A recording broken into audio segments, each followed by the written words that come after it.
बिस्मिल्लाहिर्रहमानिर्रहीम। अस्सलाम वालेकुम। मैं उम्मीद करती हूँ कि आप सब खैरियत से होंगे। तो आज हमने बनाई है तवा फ़िश। तवा फ़िश बनाने के लिए जिन चीज़ों की ज़रूरत है सबसे पहले हम वो देख लेते हैं। एक मछली लेंगे, इसे अच्छे तरीके से साफ़ कर लेंगे और इस तरीके से ऊपर कट लगा लेंगे। आप चाहें तो आप इसे पीस करके भी बना सकते हैं, मैं फुल बना रही हूँ। काली मिर्च लेंगे आधा चाय का चम्मच, नमक हस्बे ज़रूरत, गरम मसाला पाउडर आधा चाय का चम्मच, अदरक पाउडर आधा चाय का चम्मच, लहसुन पाउडर आधा चाय का चम्मच, सुरख मिर्च पाउडर 1 चम्मच, नींबू का रस लेंगे 4 चम्मच, अजवाइन लेंगे आधा चम्मच और कुकिंग ऑयल लेंगे 2 चम्मच। सबसे पहले एक खुला बर्तन लेंगे, इसमें नींबू का रस डालेंगे, सुरख मिर्च, अदरक पाउडर, नमक, लहसुन पाउडर, काली मिर्च पाउडर, गरम मसाला, अजवाइन और कुकिंग ऑयल। अब इन तमाम चीज़ों को अच्छे से मिक्स कर देंगे।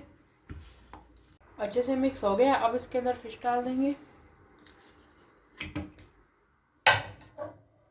और सारा मसाला अच्छे से लगा देंगे। मसाला अच्छे से लग गया है, अब इसे मैरिनेशन के लिए फ्रिज में रख देंगे तकरीबन आधे घंटे के लिए। आधा घंटा हो गया है, अब बनाना शुरू करेंगे। एक तवा लेंगे, इसके ऊपर 3 चम्मच कुकिंग ऑयल डालेंगे। ऑयल को थोड़ा गर्म होने दें। ऑयल गर्म हो गया, अब इसके ऊपर मछली डाल देंगे। बिस्मिल्लाह।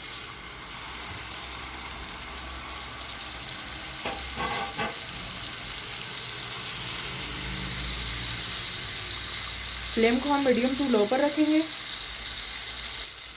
4 से 5 मिनट हो गए हैं एक साइड से, अब इसकी साइड चेंज कर लेंगे।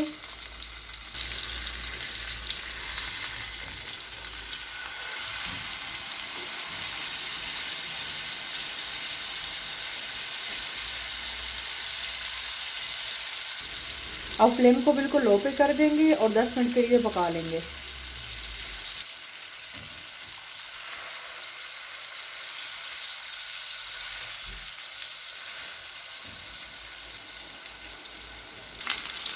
दस मिनट हो गए हैं, एक दो बार साइड चेंज की है मछली की। अब मछली तैयार है, अब इसे डिश आउट कर लेंगे। अल्हम्दुलिल्लाह डिश आउट कर लिया है। अगर आपको आज की वीडियो पसंद आई हो तो इसे लाइक करें, चैनल को सब्सक्राइब करें और बेल आइकन पर ज़रूर क्लिक करें ताकि चैनल की हर नई आने वाली वीडियो का नोटिफिकेशन सबसे पहले आपको मिले। अपना बहुत सारा ख्याल रखिएगा। अल्लाह हाफिज़।